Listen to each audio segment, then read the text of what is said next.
It's Worth It: How to Talk to Your Right-Wing Relatives, Friends, and Neighbors, and Other Books, written by Egberto Willis.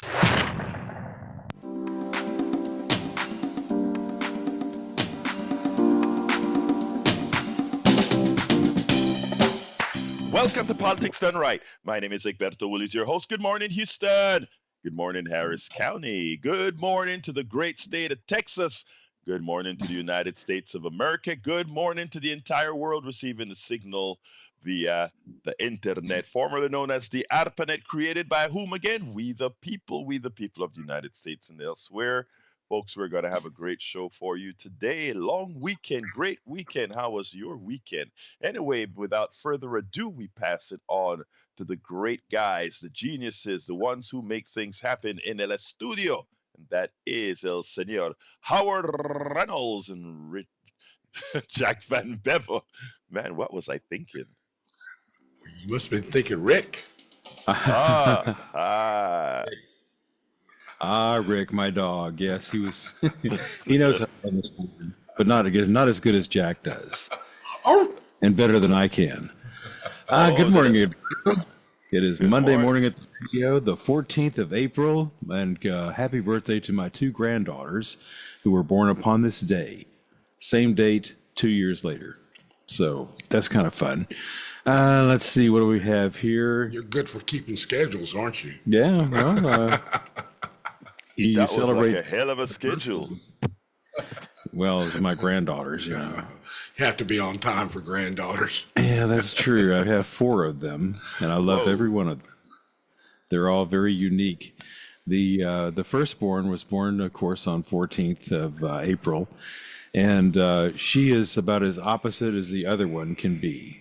She is flamboyant. She is bright. She is all about me. The second granddaughter, born on the date, couldn't be any more diametrically opposed to that. It's like 180 degrees. Like, are you sure that you were born out of the same family? One compared to the other. Anyway, had a pretty good weekend this weekend. We did the art car parade. Jack was down there helping me, my dutiful, helpful helper, and bringing chairs and setting things up and running little wires to hook up with. Mm-hmm. And so he did all the work, and I got to sit back and watch him work, which is kind of fun. So your magic box worked again, eh? The internet box? Well, no, we didn't do a live broadcast from there. We didn't do that. Okay. That was poo-pooed, so we didn't do it. Anyway, let's see what else. Fighting with MAGAs, yeah. And it looks like our the felon-in-chief is going to defy the Supreme Court order, bringing that man back. So, and we're only 3 months in, or less than 3 months in. Wow. Mm-hmm. He's already defying Supreme Court orders. He says, "Oh yeah, we're gonna do this, but won't give them an update on anything." He says, "Oh no, we can't do that." So he's going to defy a Supreme Court order. We'll see if he gets away with it. And that's about it, Jack. And there's no wisdom on your page this morning. I know. I just really couldn't get it going this morning. It was so I'm gonna just recite Oligarch's Pledge because that's where we are. Mm-hmm. All right. I pledge allegiance to the corporations of the United Empire of America and to the economy for which it enslaves all peoples, demonizes and devalues them, passes the profits to the elite 1% with punishment and tyranny for the poor.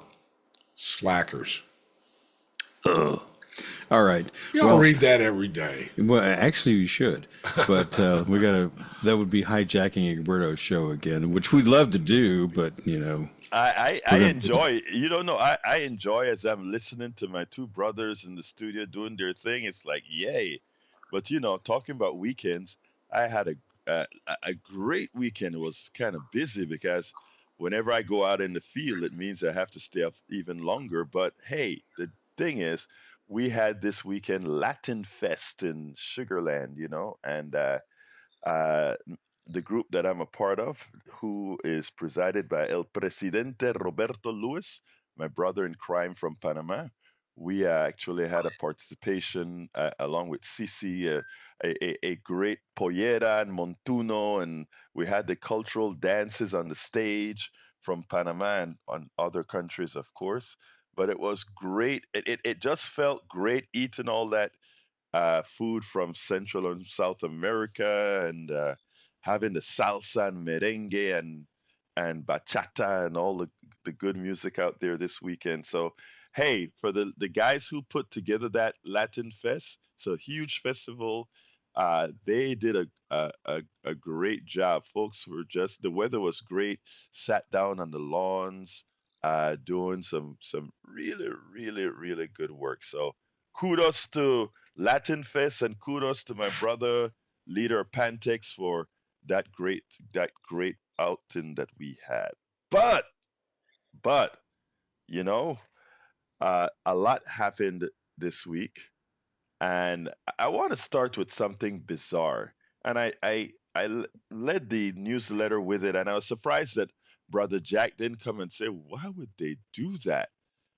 I just knew Jack was going to say Social Security forced to use Twitter, also known as X, because I don't know how many people find that shocking, but I find it shocking. According to this report, the Social Security news, when Social Security has something to report that they normally did with a press release to news organizations and otherwise, they are now going to release that on X, meaning on Twitter. First of all, we know a lot of older folks don't use Twitter. Second of all, we know, unlike even other social media platforms, Twitter is one of the smallest.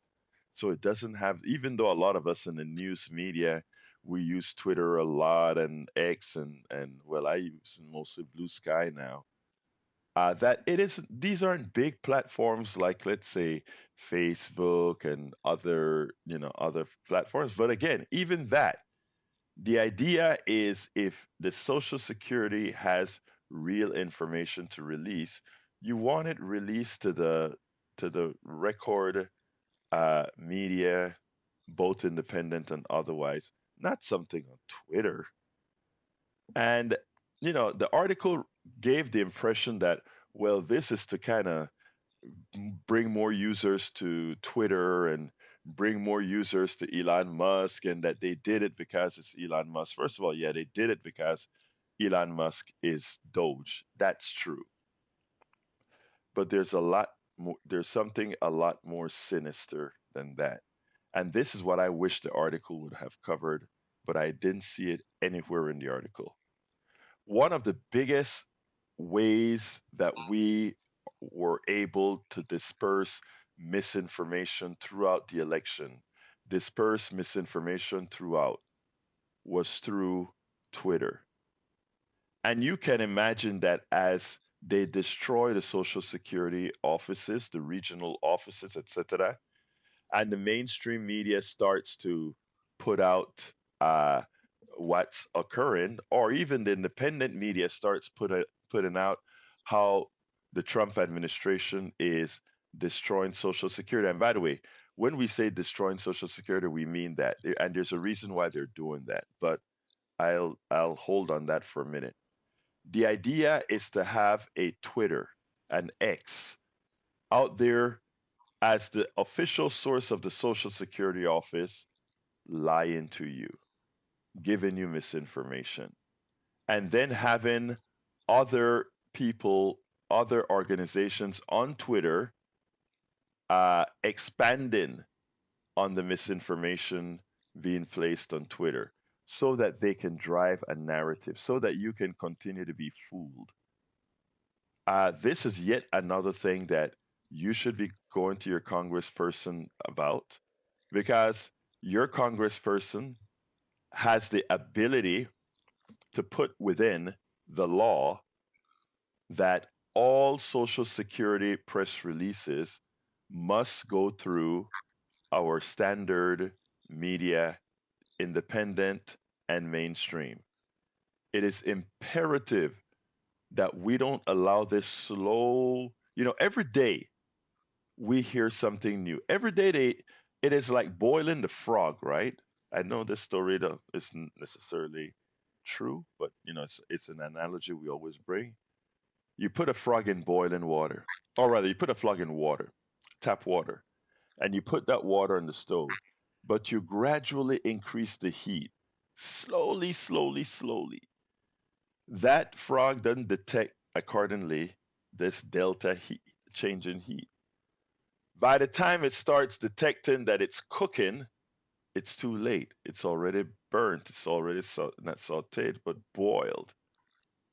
That is how this administration is working. Every day, there's a little something that changes. Every day. And the Republican side does nothing about it.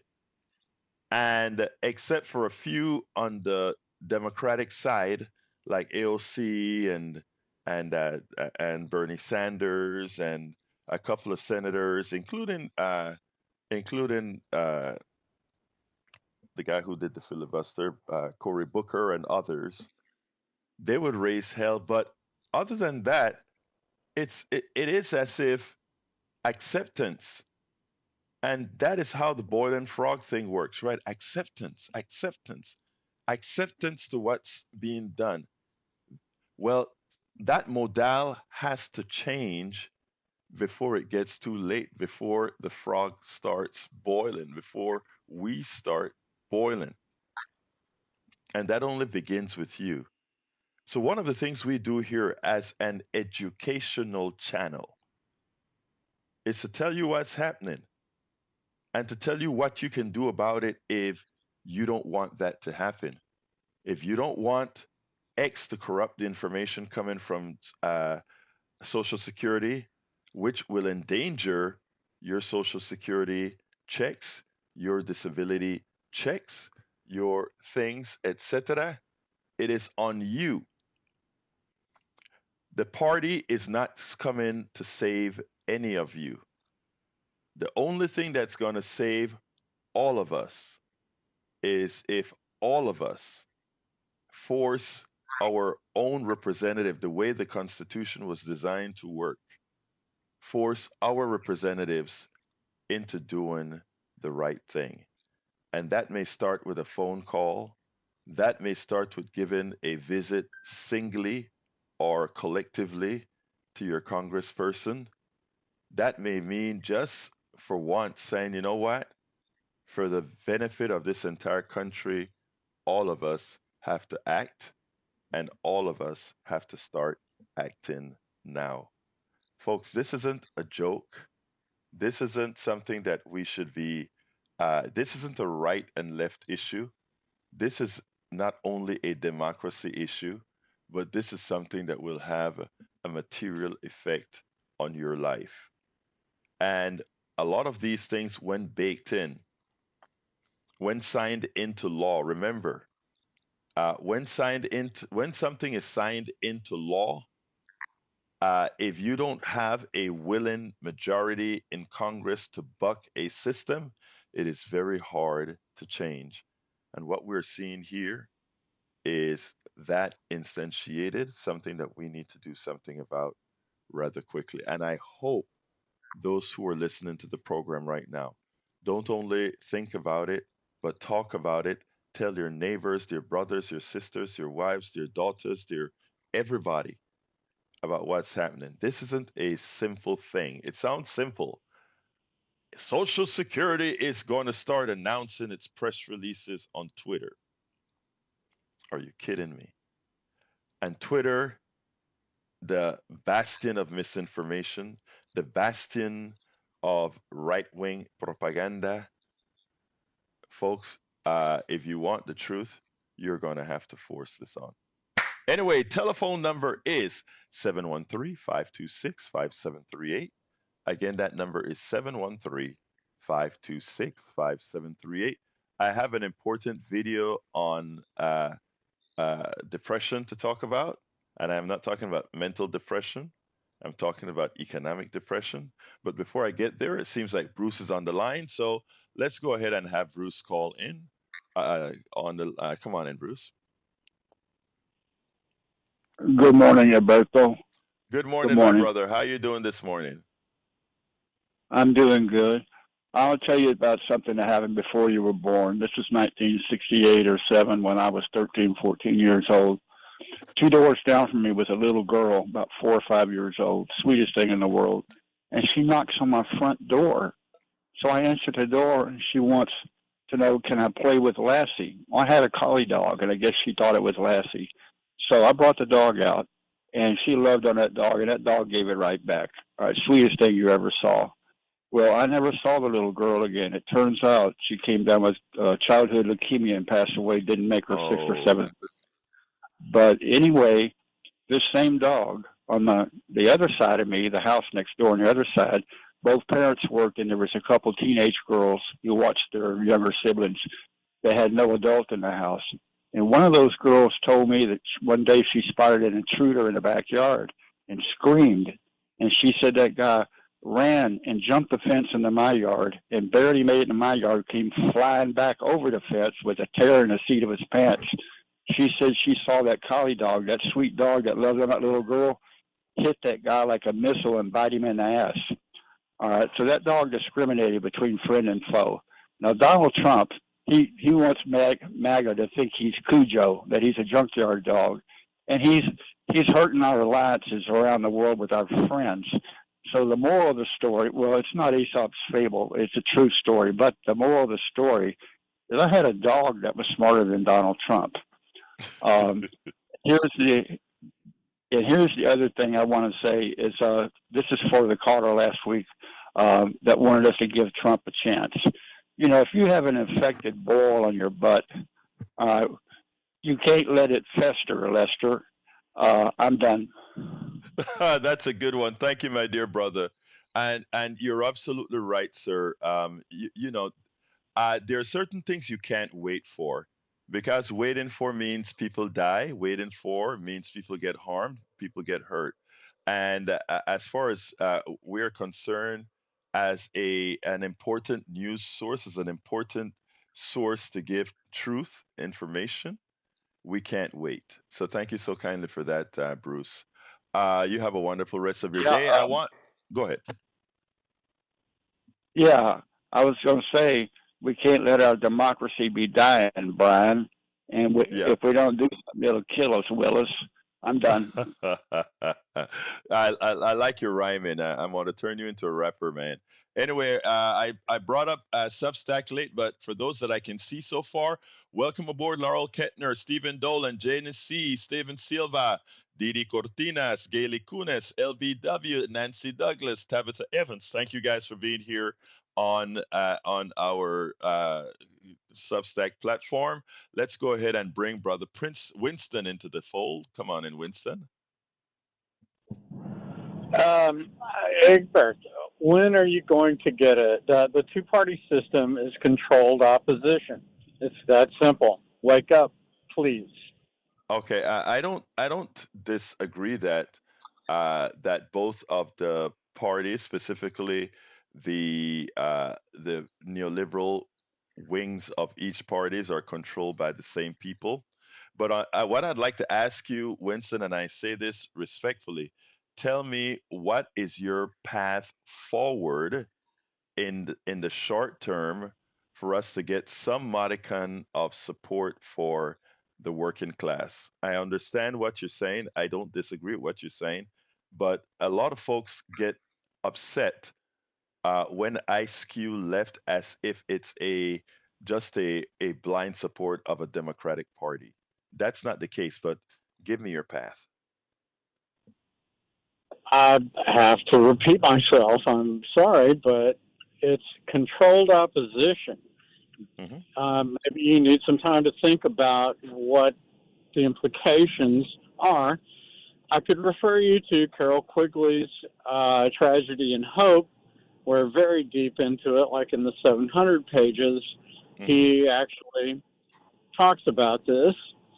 Um, so I hate to repeat myself on one No, no. end, but must say it's Hmm. controlled opposition. The two-party system is a farce. It's theater. Winston, Winston, Winston. We're here for solutions, right? So my question to you, and No, no, no, no, no. We have to Winston, identify the Winston, problem first. Winston, no, No, no, don't talk over Winston, me, Roberto. We're Hold here on. to Winston, I'm identify asking you the a problem question. first. Winston, you've repeated yourself. That's why I interrupted. You repeated yourself. My question to you, Winston, and this is coming, I think, from the same side of the ideological spectrum.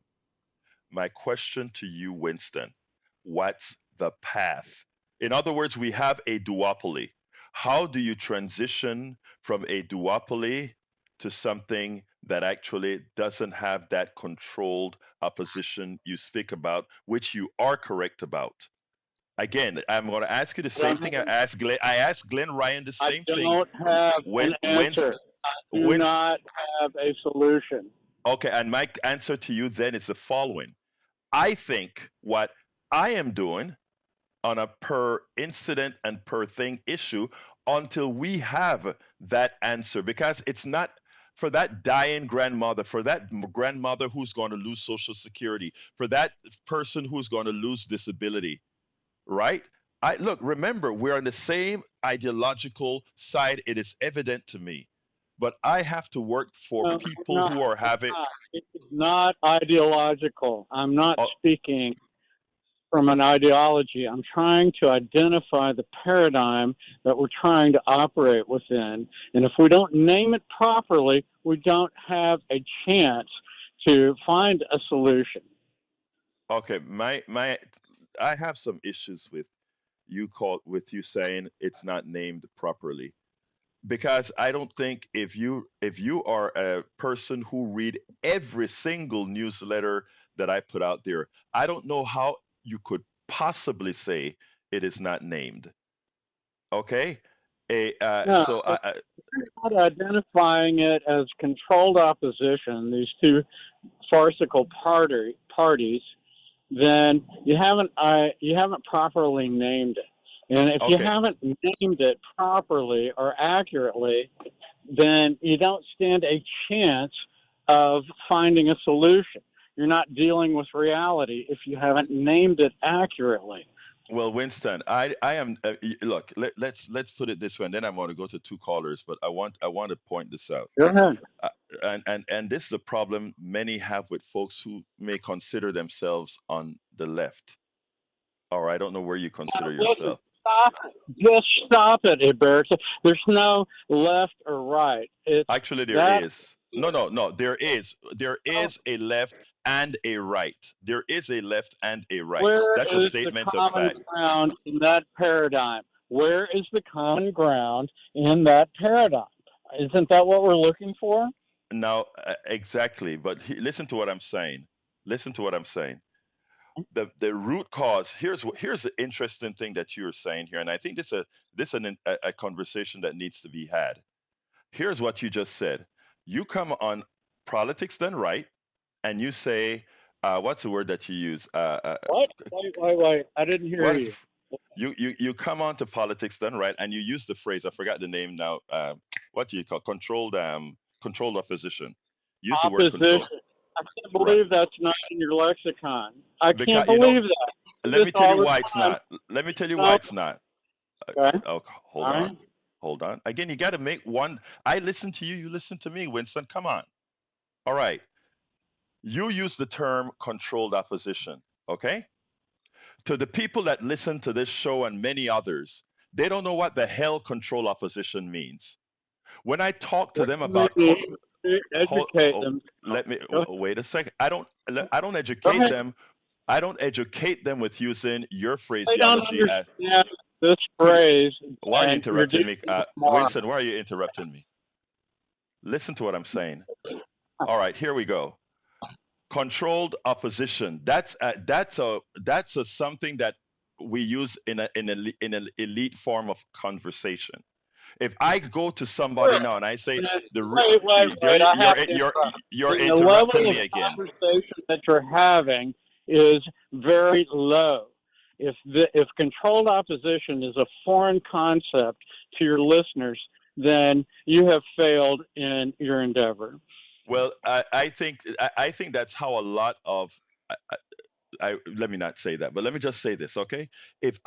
When I say control the opposition, that can have a whole lot of meanings. When I look at people and say the problem that you have is the economic system that we have, and then put it in words that they see in No, no, no. everyday We have bread. a two-party Oh boy, system, here we go. two-party system. Winston, Hey, unless you're gonna let me make the phrase like I controlled allowed you to speak in the opposition beginning, aspect you can't of get what I'm anywhere. saying. Yeah, All man, right. come I on. tell you what, You do this we're all not the going to time. get anywhere, Winston. We're not going to get anywhere because every time I speak, my brother, you interrupt me. I don't do that to you. So we'll move on. Thank you very much, Winston. Look, uh, and I'm coming to you, Junior and Lester, but let me tell you one of the issues that I have. Uh, One of the issues that I have many times with folks, he doesn't like the left and right paradigm. He also wants us to centralize on the choice of words he's using from a over 700 page thing that he's reading. Understood. As a host, it is irresponsible of me to simply speak from these high tone levels. If you want me to speak in high levels of abstraction and all these issues, I could. But why?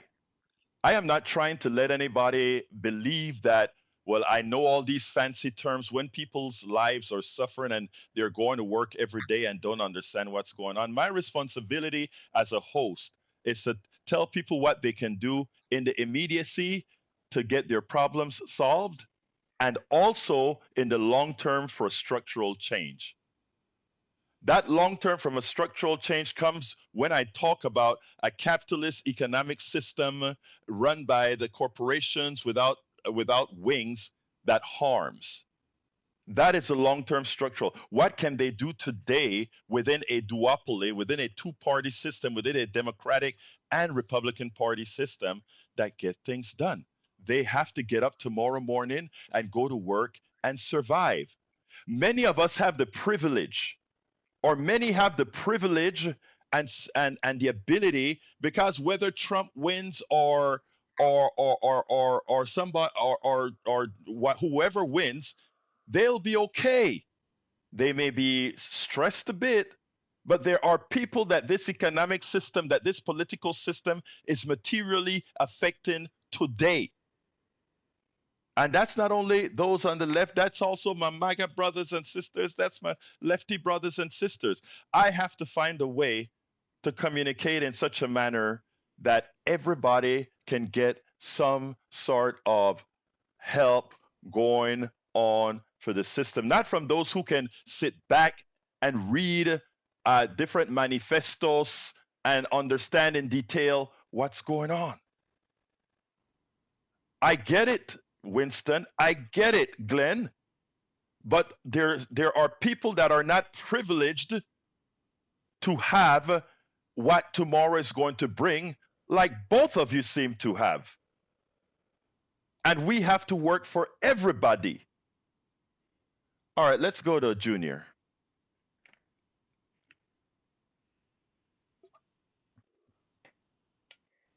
Junior, you're on. Are you there, Junior? Okay, let's put Junior on hold and go to Lester.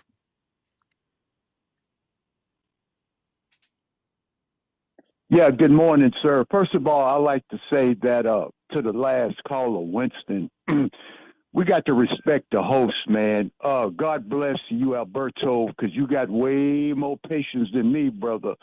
Um, KPFT allows us to call in and give our views, but we got to respect one another, man. So I apologize for that last caller. Earlier you was naming some Democrats who speak out. I'm surprised you didn't call Jasmine Crockett name. That's a super. You, man, sorry. I apologize for that. You're absolutely right about that, sir. Go ahead. Man, that sister there, that's a bad sister there. But say, man, my thing is, the only difference between me, you, Winston, my good friend Steve, who has been following me for 30 years, not only at this station but other stations, only difference between us and Mr. Trump is he's the president. And I'm going back to he that is without fault cast the first stone. And that's why I say instead of us with all this doom and gloom. Let's pray for the man because the poor, Alberto. I mean, I agree with you. People living from paycheck to paycheck, a day to day. But man, the poor are gonna be with you always, man. So I'm not saying forget about them, man. But up under Democrat, Republican, the poor are gonna be with us, man. And like I Let me. said, I'm sorry. No, go go ahead, ahead, go brother. ahead. No. Continue, No, Lester. Continue. I'm listening. All right, No, I'm let me just listening. say that, Lester, we had the caller that listened to you all over the thing and spoke about you. You're right. K50 is here for everybody to give their point of view, and I accept and I respect everybody's point of view. I will continue to disagree with you about the pray for. We have a different way of thinking about things when it comes to Donald Trump. You're correct that there's a lot. The poor would always be around. Now, here's the thing, though we there are economic models that we can follow to sort of mitigate that, but that's for another story. So I want to close out Yes, with sir. you by saying this. Okay, we are going to disagree on how we handle Donald Trump. I see that you're fixed in the way you believe that. So we're going to be there. As far as the disrespect that Winston gave is, we find a lot of times how the people we consider on the right address us, folks of us that try to be, very progressive. But what is untold, one of the reasons progressives themselves are not successful many times is that conversations that you heard between myself and Winston. Winston is likely much closer to me than any MAGA person can be, right? But Yes, because we are not fixated in using the terminology that he wants to use, he's obstinate that until I do X, nothing else can happen. That's his position. His rigidity is until you do this, nothing else can move forward, and you must accept this first. I go into progressive spaces all over this country. And whereas people on the right, whether they agree internally within that space, they find some way to have that communication. I find that more difficult, believe it or not, on the left. I don't know if he likes to call himself the left, but based on the things that he said, it's the things that the left believes, right? We find that is, you call it disrespectful. I call it something else, that the way he addressed the issue proper, because I really don't care about if you call me, you cuss me out, you call me whatever. I really don't care. It's not about me, honestly. When well, when I no, tell you when I tell you my skin is thick, it's not an act. It's real. So that doesn't bother me. The conversation is what I am concerned about. And that's why, even as some folks would get pissed at me having you on and spending this much time with you, I want other people to hear it, because what you think represents a lot of people as well. Your call in here I'm in. represents a lot of people. I'm But in. Lester, I want to go, Lester, because I got a 10-minute piece to play and I want to get to Ray. So Yes, sir. let's Yes, talk. sir. Let's talk another day. Okay. Thank you, brother. Let's All go right. to Thank Ray. you. Thank you, brother. All right. Let's go to Ray. Brother Ray, my brother from another mother. Come on in. Yes, sir, Egbert. Good morning. How are you? I'm doing fine. Talk to me. All right. Well, I wanted to actually go back to Winston's conversation. I agree with you when you say he was obstinate and argumentative, and I don't think he approached the topic very well. But I think he brought up a fairly good point that's worth discussing if we could discuss it in a little bit more appropriate manner. The control Not to interrupt you. Not to interrupt you. I just want the audience to know that I agree with what you just said, and I agree that what Winston said has a big purpose. And so, continue, please. I do. I think that there is an elite group of world dominant people, and I'm going to call them leaders because they lead a lot of people that we think are actually in control who are not quite as in control as we think they are. Hmm. And those people are all influenced by money and power. Amen. And we call them the elite, and they exist. And they do wield power over both the left and the right. And I believe that's exactly what Winston is referring to when he talks about controlled opposition. And this bickering back and forth that the left and the right are doing everywhere, on your show, but everywhere, I think is part of their design. And so I think that maybe helps some of your callers understand what Winston was trying to get at, and maybe he just wasn't explaining it well. Let me ask you something, Raymond. Let me ask you something because, oh, go ahead. I'm sorry. I thought you were done. Go ahead. Well, I mean, there's a lot of little things that we argue back and forth. You mentioned Social Security earlier in the show, and you think that Donald Trump's administration wants to do away with it. Well, I disagree with that. I think Donald Trump wants to reinforce and support Social Security. But there, you and I are on different perspectives of the same argument, and that's exactly the design of the controlled opposition. Get us arguing over all these little things that matter to a lot of people, but in the grand scope of the world economy, they're fairly insignificant. Go ahead, Egberto. Okay, sure. Let me tell you what my thought. First of all, let me just hit Social Security since you end on that. There are two schools of thoughts when it comes to things like Social Security and social programs, and the right simply doesn't believe in them. They believe in the privatization of those programs, or they believe in having more private-based charities than social programs, etc.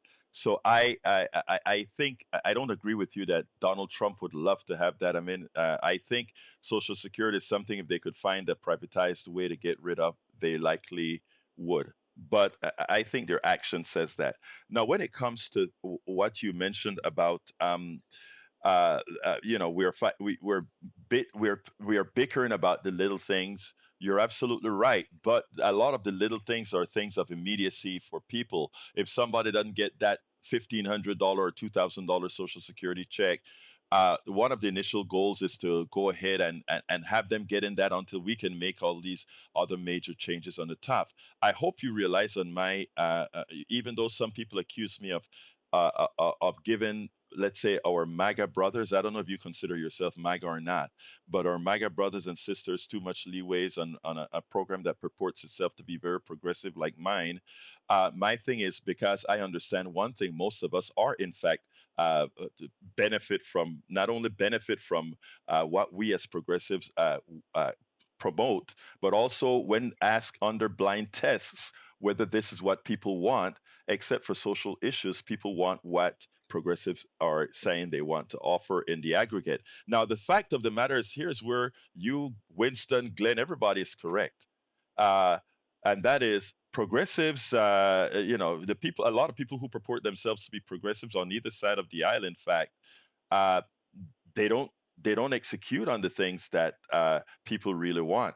And it's been polled where the things that get passed in Congress are basically the things that corporations agree that they want. And those are the things we want to change. When Winston talked about that being controlled opposition, it's a phrase that I use more apt for people, and that is working within the rails. In other words, you have a left rail and a right rail, but guess what? With those rails are going in the same direction. So even if as rails turn, both of them are turning. As they go straight, both of them are going straight.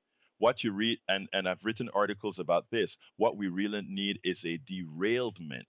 But how do you get to a derailment where you don't kill all the people on the train? And that is the sort of stuff that is a balance that we're talking about. Finish up for me, Raymond, so I can go to the other caller. That was very well said, Egberto. I really agree with that derailment philosophy that you just put out there. The Social Security is just one issue. I think another thing you said that's absolutely right is that the left and the right both have the same motives in mind. They both want what's best for the majority of people. Right. Where they differ is how to get there.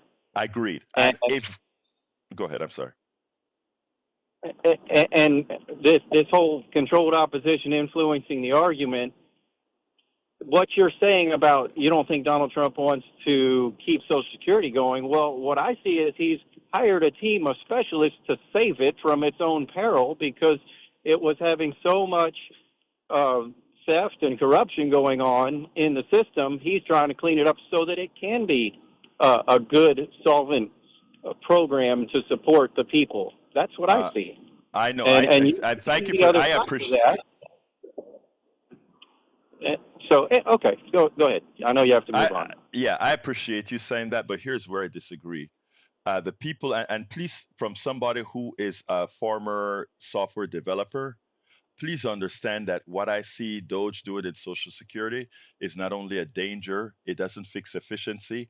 And if there was really fraud occurring in Social Security, especially having Donald Trump as president, you would have already seen the Justice Department make big issues out of these fraudsters that you're not going to see. So mark my word, we'll talk about this, let's say 3 months down the road. You'll see that none of the fraud that you speak about actually materializes. We had inspector generals that were really doing their jobs. But let's continue this talk another day, Raymond. Thank you so kindly for calling, and thank you for your civility, brother. All right?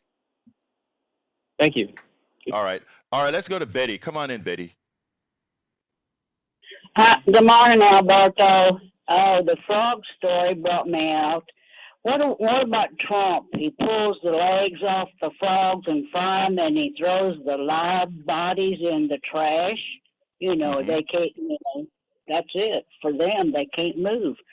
But this is something really that I noticed this Saturday at the store.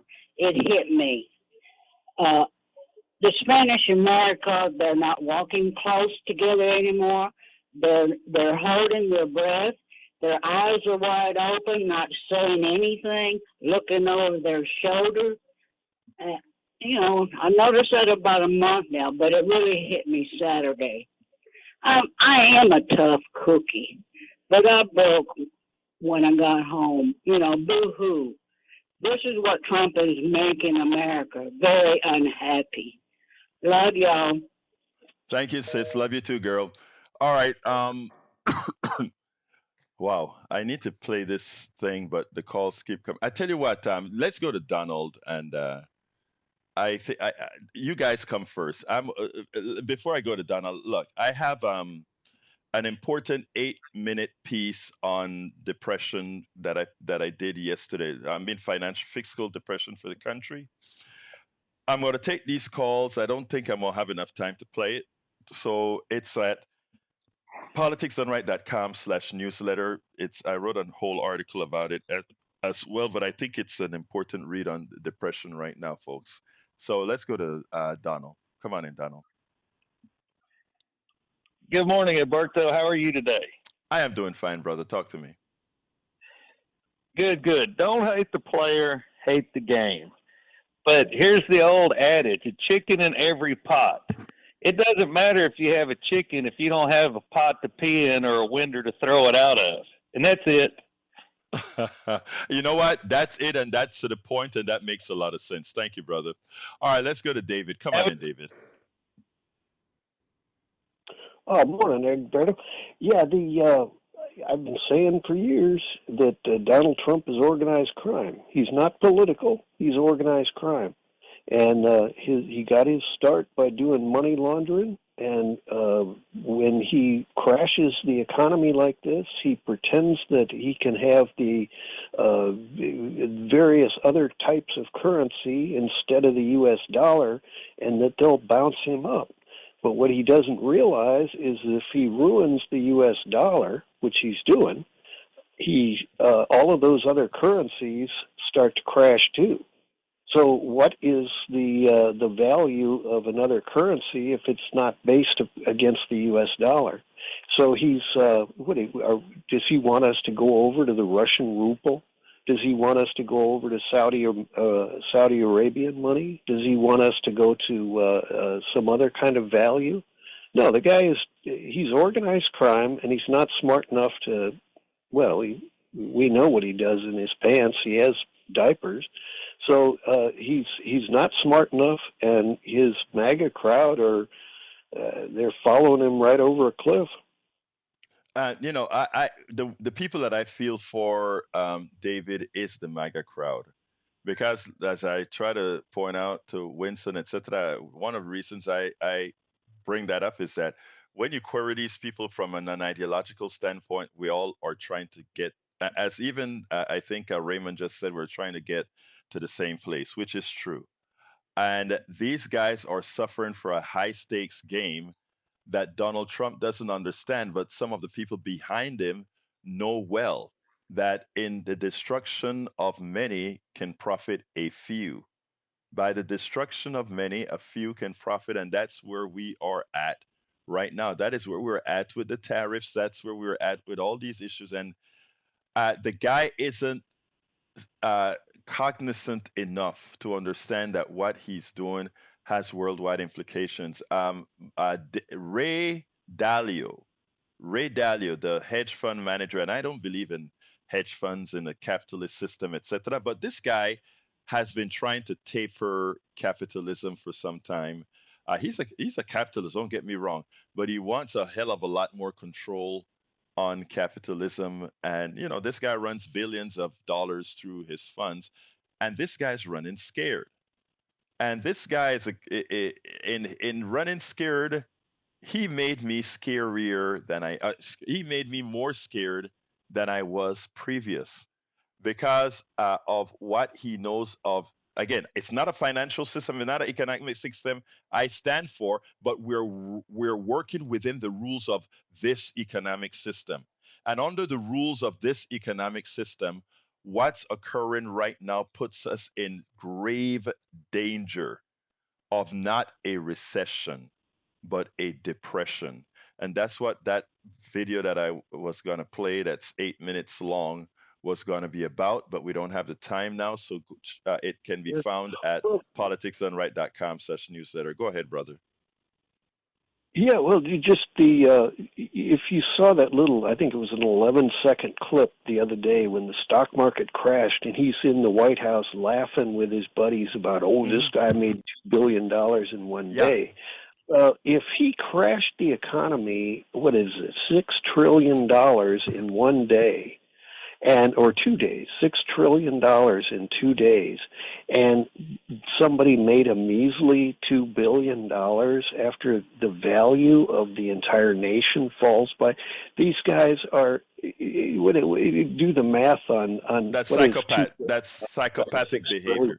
Yeah. David, and that's why I remember what I said before. Remember when I said the harm to the many for the profit of a few.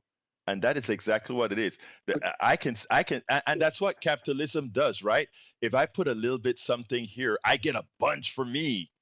But all those that get harmed, or all those that actually did the work, aren't compensated because it is funneled to me. That is it. That is the design of the system. If you break the system down into its design is to make the most, work on the backs of others. You are smart if you can do a little bit of work and get a lot of pay for it.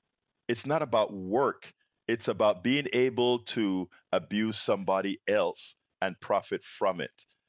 That's the difference between about the value. Go ahead. Yes. The value of the U.S. dollar gets diminished so much by that $6 trillion crash. Yes. The $2 billion becomes scraps of pennies.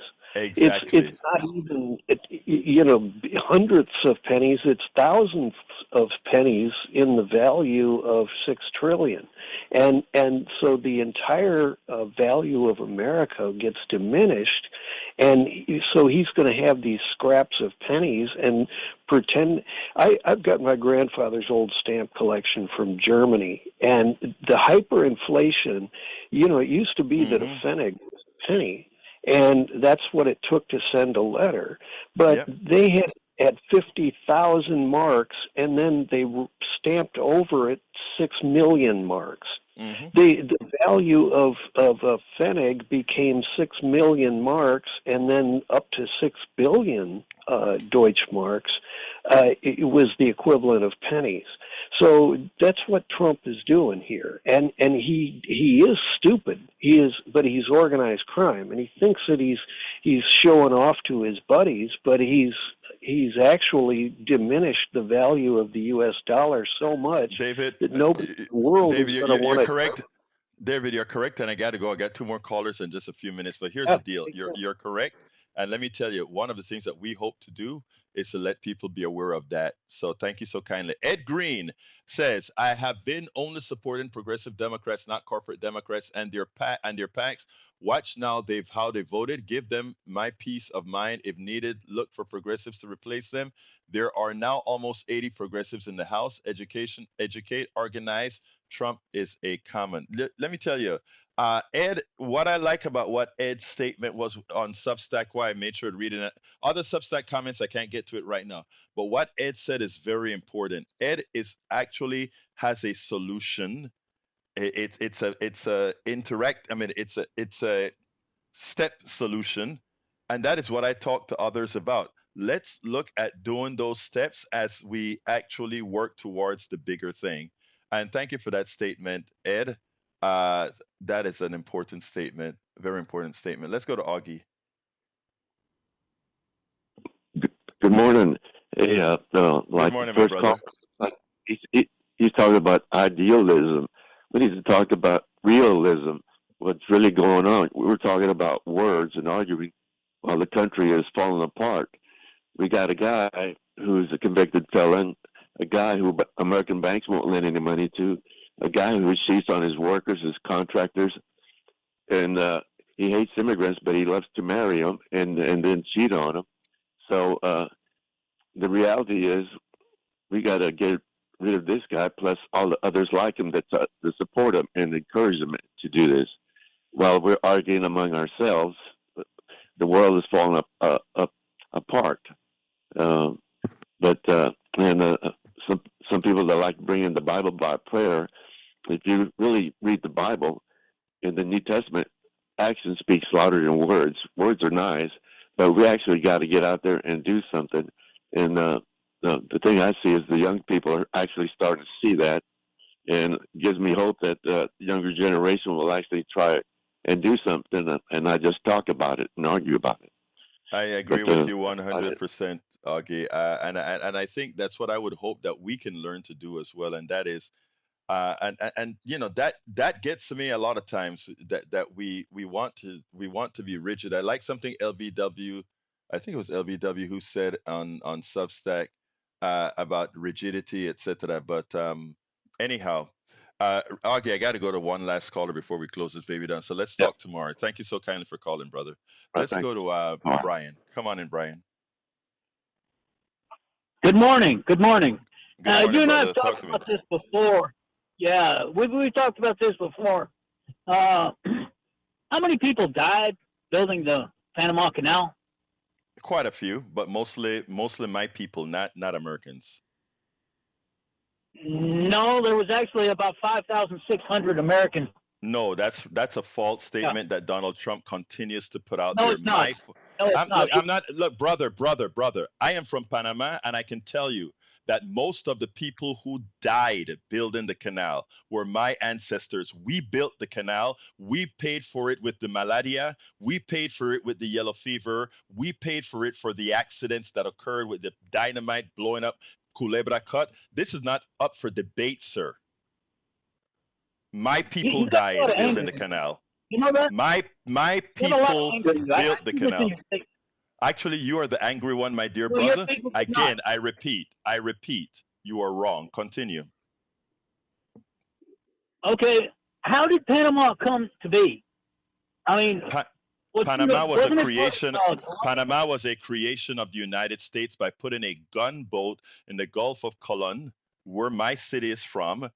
Used a few rebels in Panama because Colombia did not give them the ability to, did not justify them building the canal from the Lesseps, the French agency that that actually was trying to build a sea level canal then. Yeah. You have a lot of anger in you. You should get under control. All right. Now, Hitler was what? What type of government did he have? He's a socialist. Hitler is a fascist, He was but a that's okay. All right. Hey, what else do you want to add, Brian, He was before a we move on? socialist. What else, Brian? No, it worked out real good for like 6 million Jews, isn't it? Back to the Panama Canal. Trump is trying to get it back from control of China, but You don't say anything about that, and the Panamanian government is trying to do so. Because you're wrong. China never had control of the Panama Canal. Brother, relatives of mine are administrators of the canal. Okay, China has no control of the canal. China had two ports. One of the things you love to do is you listen to the propaganda over here. What we have is a bully trying that failed miserably in Central America. While we have been dropping bombs around the world, while we bombed and killed 10,000 Panamanians, China has been around the world with their I forgot the plan that they call building roads. They're doing it for their own interest. Yeah, they're doing that for their own interests. Yes, exactly. They're doing that for their own interests. America is doing what it's doing for its own interests. It's just that right now, China is playing the smarter game. The smarter game is not to bomb the smithereens out of people and look like a bully. The smarter game is to get people to like you. And guess what? People around the world like China. And you know why they like China? Because China is around the world building freeways, building hospitals, building ports. And you know what we're doing? We are bombing places. And whenever somebody asks for money, they say, what can our corporations get out of the deal? Sir, it's not about, I mean, you can play a politically smart game or you cannot. China is showing to play a much smarter political game than the United States is. I am a United States citizen. I love the United States, and our government is pathetic in the way it plays international politics. Close out. Okay, I have one quick thing. Quick thing. My wife is born in China, and she prays to God each and every day that she got out of that type of government. And you want it here in the United States. You write books about how bad it is here in the United States. Why don't you have move a wonderful day, Brian? Brian, wake up. Anyway, let me throw it to the studio real quick. Studio. Well, the antics of Donald Trump has just handed China the big wins in Canada and other places. So what does that tell you? That's all I got. Thank you very much. Very smart. Jack? Jack says no. All right, folks, please, great videos I had for today. It's at politicsdoneright.com/newsletter. Politicsdoneright.com/newsletter. You guys took over the show. Anyway, folks, you can write me directly at kpft@politicsdoneright.com. kpft@politicsdoneright.com. My name is Egberto Willies. This is Politics Done Right, and you guys know how I end this baby. I am what? Out. You're listening to the American Democracy Minute, keeping your government